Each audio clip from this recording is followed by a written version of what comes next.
My name is Hazel, and after 5 years of what I believed was a loving and stable marriage to my husband Daniel, our relationship unraveled in the most painful way. We met during college, dated for 1 year, and got married, sharing common goals and a supportive partnership. Daniel was charismatic, reliable, and someone everyone admired. However, beneath this ideal facade, a storm was brewing that I never anticipated. Growing up, I was known as the responsible one, often praised for my maturity and reliability, while my younger sister, Ella, was the family's golden child. She was vivacious and effortlessly charming, making her the favorite in the eyes of our parents and nearly everyone she met. Our families were close, and Ella's frequent visits seemed normal until the day I discovered her true relationship with Daniel. One day, feeling unwell, I returned home from work early and found Ella's bag in the living room. A sinking feeling hit me as I heard voices from the bedroom. My worst fears were confirmed when I walked in on Daniel and Ella together. The betrayal was profound, compounded by their shocked faces, and I felt like I was living a nightmare. I left home immediately, but the ordeal was far from over. Seeking support, I turned to my parents, only to be met with indifference and blame. They suggested that my actions had pushed Daniel away and that Ella was showing him real love. Both our families sided with Daniel and Ella, leaving me isolated and betrayed. The subsequent divorce was swift and emotionally brutal. As if the betrayal wasn't enough, Ella eventually left Daniel for another man, leading to an unexpected turn where both families began urging me to forgive Daniel. This situation has pushed me to seek perspective and share my story, looking for understanding and perhaps closure from this painful chapter in my life. After separating from Daniel and the life we had built together, I chose to leave behind many reminders of our past and moved into a small apartment. There, I faced the challenge of reconstructing my life from scratch without any support system. Almost all of my social connections were severed. Influenced by my family's sway, Daniel and his new partner, Ella, had successfully portrayed me as the unstable one, while Ella was seen as Daniel's savior. Despite these circumstances, I persevered. I immersed myself in my work and gradually began to form new relationships with people who were unaware of the turmoil my life had become. I found solace in friendships with a few compassionate neighbors. Over time, I managed to rebuild my life, discovering an inner strength and independence I hadn't realized I possessed. It was a profound, albeit difficult, journey, but I took pride in navigating it on my own. Just as I was beginning to enjoy a sense of peace, my life took an unexpected turn. My phone was inundated with calls and messages from my family and Daniel's. Initially, I dismissed them as either a cruel joke or misguided attempts at reconciliation. However, the persistence of the calls compelled me to listen to one of the voicemails, which left me stunned. Ella had abandoned Daniel for another man. Suddenly, both families were in disarray, trying to coax me back to fill the void Ella had left. They saw me as the ideal replacement, the rightful wife, to mend the situation. The barrage of messages ranged from emotional appeals to return and forgive, to absurd claims that it was my duty to give Daniel a second chance and demonstrate my strength through forgiveness. My own mother argued that returning would validate my worth as a daughter, a notion that underscored years of disregard by a family that had once discarded me. Daniel's family insisted that he was lost without me, pressing that my return was essential for the family's unity. To them, my personal feelings and the betrayal I had suffered seemed irrelevant. Their main concern was maintaining appearances.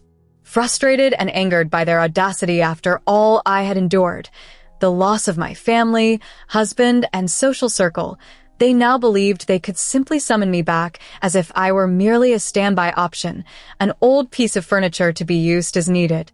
Worse still, they acted as though I should be grateful for the opportunity to return. For a time, I contemplated confronting them. Part of me wanted to express the depth of my hurt and the absurdity of their requests. Yet, another part of me recognized the futility of such an action. They had never truly seen me as a person with feelings, only as someone who could fulfill a role. I knew that confronting them would likely change nothing. They would twist my words, make it about themselves, and fail to acknowledge the real issues at stake. For some time now, I've been keeping my distance, ignoring calls and messages in an effort to find some tranquility within the life I've painstakingly created for myself. Despite my efforts, the constant contact attempts have been an ongoing disruption. Every few days brings a new voicemail or text, each one pulling me back into a whirlpool of anger and distress. It seems they don't recognize me as a person with my own struggles and emotions. Rather, they view me merely as a tool to fix their problems, which has been incredibly draining. I'm weary of feeling like I'm the only one who understands the depth of dysfunction in this situation. I genuinely believe I'm justified in staying away, yet there's a part of me that questions if I'm overlooking something. Should I confront them to expose the extent of the harm they've caused? Or is it better to simply cut them off and let them handle their own chaos? I've made significant personal progress, but this ordeal has reopened numerous old wounds I thought had healed. Since posting about my situation, things have only escalated. My inbox and phone are bombarded with messages and calls from both my family and Daniel's. It's overwhelming to manage, and the constant notifications have made me dread even glancing at my phone. I've attempted to block numbers, but new ones emerge, along with emails, as if they're determined to break my resolve. Recently, I answered an unfamiliar number, thinking it might be work-related. To my dismay, it was Daniel. He launched into what seemed like a rehearsed apology, claiming deep remorse for his egregious mistakes. The audacity was astounding. He spoke as if he'd merely forgotten to pick up milk, not betrayed our marriage by being unfaithful with my sister. He insisted we owed it to our shared history to try and reconcile, to attempt to restore what was lost. Hearing this after all he'd done felt like a physical blow. His nerve to reference our 5-year marriage as something to be valued was baffling. He spoke of missing the stability we once had and expressed a desire to settle down now that Ella was out of the picture. He kept using phrases like our life and our history, as if a few apologies could erase the betrayal, the loneliness, and the sheer devastation he'd caused. His words seemed delusional, suggesting that mere apologies could mend the deep wounds he had inflicted. The whole conversation was surreal, almost laughable, due to the sheer ridiculousness of his assumptions about our potential reconciliation. As I sat there, speechless and simmering with anger, I couldn't believe he had the audacity to speak about us after everything that had happened. With each word, my anger intensified until I finally interrupted him. Why now? Why do you suddenly care? His feeble explanation about realizing his loss and expecting me to be strong enough to forgive and take him back was insulting. Strength had nothing to do with enduring his betrayal. After I hung up, my parents inundated me with messages, urging me to consider his plea for forgiveness as a victory, as if I should be grateful for his half-hearted attempt at reconciliation. They seemed oblivious to my hurt, suggesting his request for a second chance should make me feel validated. Their words only fueled my frustration, as they failed to see that I was the one who had been wronged, discarded as if I meant nothing. Out of desperation, I called Ella, the other party in this turmoil, though she didn't answer. In a voicemail and a subsequent email, I unloaded my pent-up frustrations, detailing her role in the upheaval of my life and our family. I demanded she take responsibility and explain herself to our parents. My words were sharp and unyielding, reflecting the depth of my pain and betrayal. Predictably, Ella never replied. She had moved on, leaving behind a trail of destruction without a backward glance, while I dealt with the fallout and endless family interventions. It seemed like everyone expected me to mend the situation, unable to see that I wasn't just a pawn to be moved at their convenience. One particularly difficult conversation with my aunt, whom I had once trusted deeply, epitomized this sentiment. She implored me to forgive, claiming it was my duty to show grace despite my suffering. Her words felt like a betrayal, reducing my pain to an obstacle in the way of family harmony. It was clear they valued peace over my well-being, unable to understand that some wounds run too deep for simple apologies to heal. I found myself deeply unsettled to the point where I couldn't even muster a response. I just hung up the phone and broke down in tears. Despite the overwhelming desire to sever all ties, I find it excruciatingly difficult. Deep down, a part of me still longs for their acceptance and approval. It's not healthy, I realize that. They've shown me their true colors time and again, yet the pain of their betrayal and the sting of realization that they may never love me unconditionally cuts deep. It feels like a part of me is still that little girl yearning for parental love that I now understand will never fully materialize. Here I am, feeling lost once more. Just when I thought I had moved past these feelings and pieced my life back together, they pull me back in. Part of me wants to confront them, to express all that I feel about their so-called family values. Yet, another part of me questions if it's worth the energy. No matter how much I try to explain, they will never see me for who I am or respect my boundaries. It's hard to completely walk away when they continuously reel me back in. Currently, I am mentally and emotionally exhausted. It feels like they are trying to erase all that I have worked for, every bit of peace I have fought to find. I struggle not to blame myself, even though logically I know I am not in the wrong. However, that peace was short-lived. Just a few days after I had blocked everyone, I returned home from work, drained and eager to unwind, only to find my mother standing outside my apartment as though it were the most natural occurrence. My heart sank. I had never disclosed my new address post-divorce, so her presence felt like a severe invasion of my privacy. For a moment, I considered pretending I hadn't seen her and simply walking away, but I knew avoiding her would only be a temporary solution. Confronting her felt inevitable. She was the epitome of emotional manipulation, explaining how the family was falling apart, how Daniel was miserable and Ella's absence left a void no one could fill. She emphasized how crucial family is, as if that imposed some duty on me to mend everything simply because we share blood. Her words continued, a relentless stream designed to wear me down. She spoke of it as if it were my responsibility to forget our past troubles, emphasizing that families should reconcile, especially with Christmas approaching, a perfect chance for unity. The irony was thick. This was the same person who remained passive as my husband and sister turned my world upside down. Now, she expected me to be the peacemaker. As she droned on about forgiveness and moving forward, I struggled to maintain my calm, feeling both infuriated and exhausted. When she finally left, I was emotionally drained, vividly reminded of my low priority within the family hierarchy. Not long after her departure, an unexpected email from Daniel appeared in my inbox. His name alone was jarring. His message, brief yet intentional, expressed understanding of my feelings and a hope to discuss things. He even attached a photo from our wedding, a photo that once brought joy now twisted my gut. I deleted his email instantly, determined not to let him disturb my peace again. Then out of the blue, Ella sent an email. Its subject, "I'm sorry," momentarily raised my hopes for a genuine apology. Yet, her message was nothing more than excuses. She claimed their affair was a result of love, as if that justified her actions, and shockingly, she expressed hope that Daniel and I might reconcile. Her so-called support was meaningless to me. Overwhelmed with anger, I deleted her message too. Engaging with her seemed pointless, a mere invitation to let her rewrite the narrative of our past without acknowledging the real harm done. These weeks have been some of the toughest in my life. The betrayal, the pressure to forgive, and the continuous manipulation have all taken a significant toll. Although therapy has been a solace, progress feels slow. It's challenging to remain hopeful when setbacks seem constant. Yet this ordeal has underscored the importance of prioritizing my well-being, even when pressured to do otherwise. With the holidays nearing, I brace for the inevitable emphasis on family unity, which will no doubt be difficult.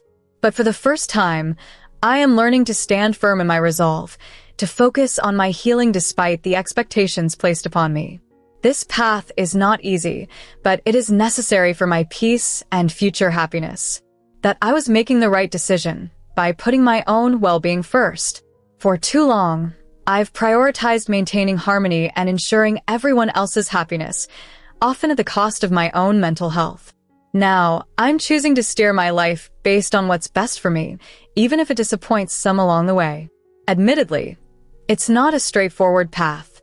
There are moments filled with doubt, where I reflect on the relationships I've stepped back from and question whether I'm making the right choices. But then I recall the events that led me here, the actions of others that pushed me to this point, and I find reassurance in my decision. I've come to realize that I'm not obligated to sacrifice my tranquility, joy, or mental stability for anyone else. It's perfectly acceptable to distance myself from those who fail to respect my boundaries, regardless of our relationship. Looking ahead, the future is filled with uncertainties, and I anticipate further challenges, particularly with the holidays approaching. However, I'm committed to not letting my past experiences dictate my future. A significant warning sign was a letter I received from Daniel's parents recently. Initially, I hoped it might be a gesture towards reconciliation or at least an apology. Instead, it was filled with blame, labeling me as selfish and immature for not reconciling with Daniel and for allegedly exacerbating everyone's distress. The letter concluded with a veiled threat to tarnish my reputation among our friends unless I complied with their demands. This accusation and threat clarified that my decision to set boundaries and prioritize my happiness was not only necessary, but justified. It underscored the importance of removing myself from a toxic dynamic where my personal boundaries are not only unresected, but blatantly challenged. As difficult as it is, this journey of prioritizing myself is essential, and I'm learning to navigate it with the support of those who genuinely care about my well-being. I had long decided that I couldn't trust these individuals. It was imperative to protect myself from their influence at all costs. The situation escalated unexpectedly one day while I was at work, deeply engaged in my tasks. A colleague approached, informing me that someone awaited me in the lobby. Initially assuming it was a simple delivery or perhaps a surprise visit from a friend, I was unprepared for what I found. Daniel was there, standing like a character from a romantic comedy, clutching a bouquet of flowers. My heart sank. This was the last thing I needed, and it felt as though time had frozen. Why he thought this gesture was appropriate baffled me. It wasn't merely the presence of the flowers that upset me. It was his audacity to appear at my workplace, a place where I felt secure, especially after I had repeatedly made it clear that he was no longer a part of my life. His blatant disregard for the boundaries I had set was astounding. He seemed to believe that flowers could magically mend everything he had ruined. The spectacle wasn't just uncomfortable for me, it was downright humiliating. My colleagues were witnesses to this drama, and I could feel their gazes, heavy with judgment, making an already difficult situation intolerable. Daniel, oblivious to my discomfort, continued to profess his apologies and longing for reconciliation, as if his emotions were the only ones that mattered. He declared that we were destined to be together, ignoring the obvious distress and disarray before him. His narrative recast him as a wronged hero, while in reality, he was the orchestrator of this turmoil. His actions were selfish. It seemed a manipulative attempt to make me feel guilty for his mistakes rather than acknowledging them. Anger boiled inside me, yet I maintained my composure and demanded he leave immediately. This was not the place for his apologies. He disregarded my request, so I retreated to my office, my body trembling with frustration. I locked the door behind me, attempting to calm myself, and called security to escort him out. It was clear that I had no other option but to defend myself once again. That evening, I took a step I never imagined necessary. I filed for a restraining order against Daniel. The thought of seeking legal protection from someone I once cared deeply for was heartbreaking, but essential for my safety and peace of mind. I could no longer allow him to disrupt my life, invading my space and stripping me of my power. It was crucial to assert control over my circumstances. Meanwhile, my family's interference didn't cease. Despite cutting off contact, they found new ways to reach out. A cousin I hadn't spoken to in years sent a lengthy message preaching forgiveness, conveniently omitting their indifference during my times of turmoil. An aunt, equally distant, emailed me about the importance of being the bigger person and releasing my anger. It was astonishing how these peripheral family members felt entitled to advise me on my healing process without any real understanding of my struggles. The most painful aspect, however, involved my mother. Despite a clear confrontation where I expressed my desire to distance myself from the chaos, she persisted in trying to guilt-trip me into reconciliation. Recently, she left a voicemail accusing me of tearing the family apart by refusing to forgive Daniel and Ella, showing no regard for the anguish their actions had caused me. Her focus remained solely on the repercussions of my decisions on them, disregarding my well-being. It can be exhausting to continually find myself pulled back into the turmoil, just when I think I've managed to escape it. Yet, amidst these challenges, I've reached an essential realization. I am worthy of a better life. I deserve more than what Daniel and my family's harmful behaviors have offered, and certainly more than the constrained existence they've tried to impose on me. In pursuit of this, I've relocated to a new apartment, a place they are unaware of. I've taken stricter measures to safeguard my privacy, including a new phone number and enhanced security settings on my personal accounts. Although it's disheartening to need such extensive precautions, they are crucial for maintaining my mental well-being. Therapy has been a cornerstone of my journey, providing a safe space where I've learned the importance of self-preservation. My therapist reinforces that removing toxic influences is not only permissible, but vital for my health. Progress may be gradual, and there are days when I feel like I'm just surviving, but I am now prioritizing myself in ways I never did before. For the first time in many years, I am putting my own needs first, and this shift is both new and profoundly liberating.